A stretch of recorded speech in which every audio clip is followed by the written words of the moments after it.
Director, I want to thank you. In our meetings prior to your confirmation, during your confirmation, we talked about your desire to get more agents out into the field, out of Washington, and take on violent crime. And you fulfilled that. St. Louis received the largest permanent per capita infusion of FBI agents anywhere in the country. And I know it's not only an isolated event, but we certainly appreciate your honoring your commitment to do that. And I know there's a lot of great opportunities ahead to take on violent crime, which you've highlighted many of the successes in your introductory comments. It's obviously no secret that this hearing takes place in the wake of a horrific American tragedy, the assassination of Charlie Kirk. For those of us who knew him, I know you did too. It's still sort of difficult to put into words what a tragic loss that is, not just for his family, but for our country, for free speech, for a belief that we can have a free exchange of ideas. And he was quite literally shot in the throat in an attempt to silence him and take his life. And so you have this task now of this investigation. There's been an arrest. But I think that we face an even larger crisis that law enforcement alone can't tackle alone. It's a crisis that is culminated in the assassination of Charlie. But it doesn't end there. It's I think every bit present right now. And the challenge is greater than quite frankly, I would have imagined. Seeing some of the comments that have taken place after the assassination, and something that I think as a country we have to reckon with. And it's something deeper, much deeper than a rejection of law and order or the norms of civil society. We've entered a very dangerous time, I think, in our country. And that should be clear to everyone. Political violence is a sign of a deep and corrosive sickness in any society.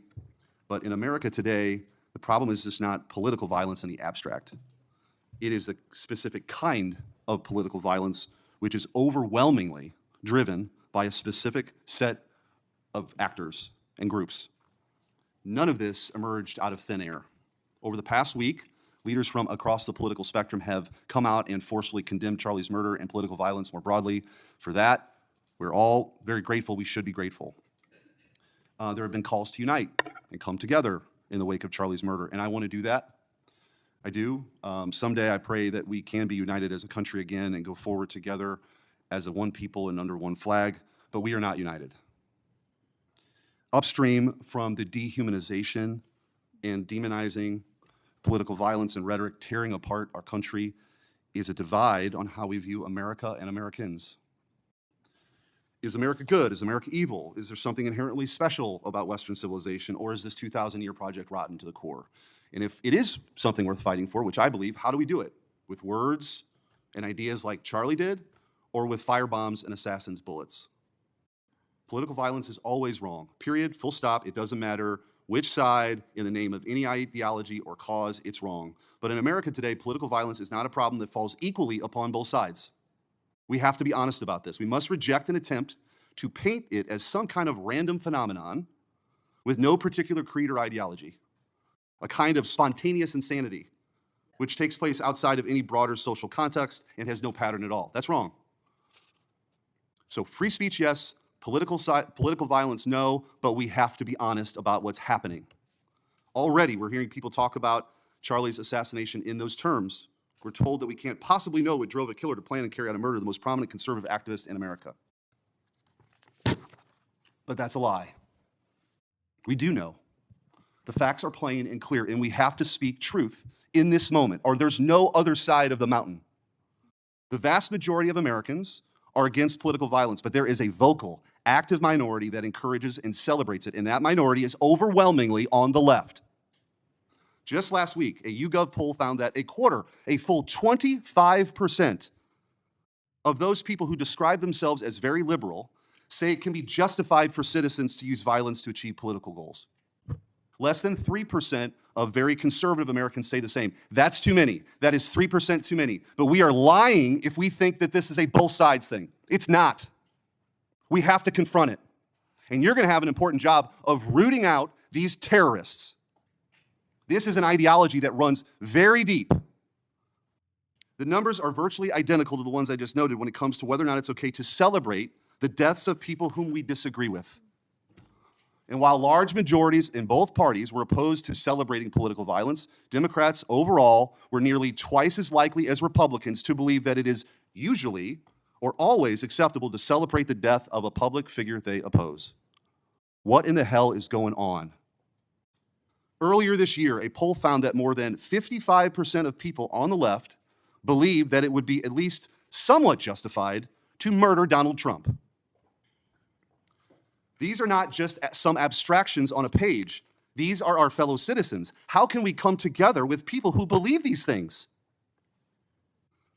We've all seen the flood of posts on social media over the past week, not just a fringe few, but thousands upon thousands of people gleefully celebrating a father of two young children getting gunned down in broad daylight. I wish I wouldn't have seen that video. I wish my kids would not have seen that video.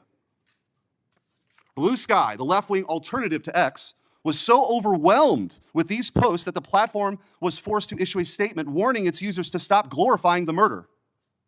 And it wasn't just random social media trolls. It was journalists, elite college professors, and even politicians, all but saying Charlie's assassination was justified because of what he thought, because of what he said. We saw the flood of hit pieces, the most powerful media outlets in the nation dishonestly attacking and villainizing Charlie for the most vicious possible terms. How can you ask us to unite under that? There can be no unity between good and evil. Somebody has to win this thing. And as a country, we have to absolutely reject it. And don't tell me it's both sides. It didn't happen in a vacuum. Over the past decade, we've seen an explosion of political violence, not just one-off lone wolf attacks, but organized, systemic political violence at a mass scale. It is not organic. It is the offspring of a dark and clandestine system funded in part with our own tax dollars, winning with a large network of foundations, NGOs, activist organizations, and front groups. This system lurks behind every radical leftist movement in our nation today. The George Soros empire has financed a vast ecosystem of radicals, all working together, dropping off bricks at riots to unleash a tidal wave of violently anarchists on our streets and to prop it up in an army of researchers and experts and journalists and propagandists who downplay the political violence. What he's doing is serious. I'm going to ask you, because I don't have a ton of time, The opposite of what you should be doing as a committee. and I would point out, we've heard years of the left, their loudest voices calling anyone on the right extremist MAGA Republicans, fascists, Nazis, an existential threat to democracy. Check yourself. And don't give me this both sides bullshit. Mr. Director, I want to ask you. Tell me if each one of the following perpetrators or alleged perpetrators were acting from a left-wing or right-wing political violence. The man who tried to kill Republican congressman at the congressional baseball practice, nearly killing House Majority Leader Steve Scalise. Left-wing or right-wing violence? Sir, I believe it was a left-wing ideology. Okay. Burn down cities during the Summer of Love in the George Floyd riots. Left-wing violence or right-wing violence? Sir, I'll rely on you on these. I don't have off the top of my head. I'm sorry. Okay. Left-wing.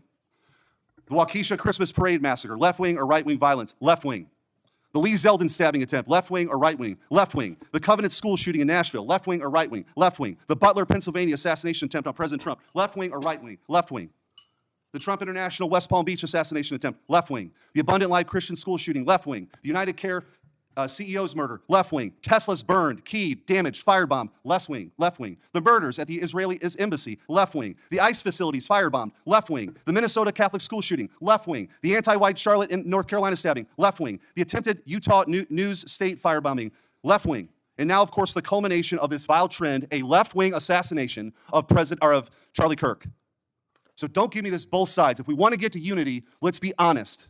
Let's be honest. Free speech, yes. Political violence, no. But let's be honest. Senator Hirano. Thank you, Mr. Chairman. Director Patel.